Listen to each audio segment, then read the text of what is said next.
We have a shocking news that we've just heard this morning.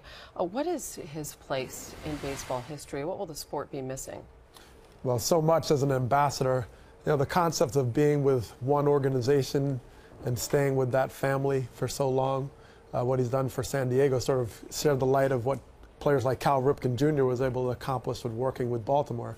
And you think of Gwynn, I certainly played against him a few years, and we knew about his legacy coming in. I came up in 1996, and you talk about a phenomenal hitter. He used a small bat, always made contact. It was a different type of player when you think of the PEDs and all the things in the power game. He was a guy that wanted to make good contact, would spray the ball around.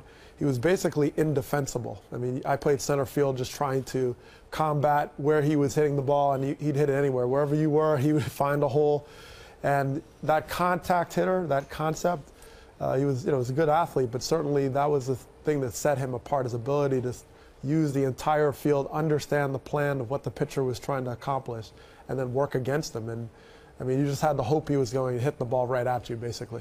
Another thing that one always hears sort of in the same sense with Tony Gwynn, and I covered him as well, is his smile, right? And his attitude and the type of personality that he brought into the clubhouse. Can you talk about that a little bit? Well, absolutely. And, the joy of the game. And he loved to talk about baseball and help players in the offseason with their hitting.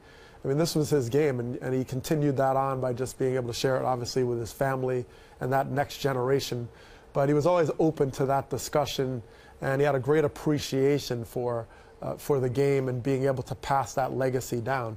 And once again, you can't speak enough about being able to play in one place for so long. That's very hard to accomplish today. People are always chasing the next dollar. People are always, trying to get the home run, the records, and he just loved the game. He was a ball player, and he wanted to play. And he was almost obsessed to just figure out the best approaches to hitting. When you hit 338 a lifetime, that's unheard of. That number is so off the charts at this stage of the game because of so much of the power game took over. But that type of consistency, to be able to make solid contact, to find the holes, and to spray the ball around from pole to pole, where now you see all these shifts in defenses, and David Ortiz, they put half the team over on one side. Gwynn, you couldn't do that. You could not do that. There was no one place to play him. And, that's a sort of a lost art in some respects. As we see Tony Gwynn Jr. as a direct part of his legacy, what part of his dad does Tony possess? Well, there's no doubt the aptitude, just understanding the game, the improvement year in, year out, and the passion. So there's no doubt that he passed that on well.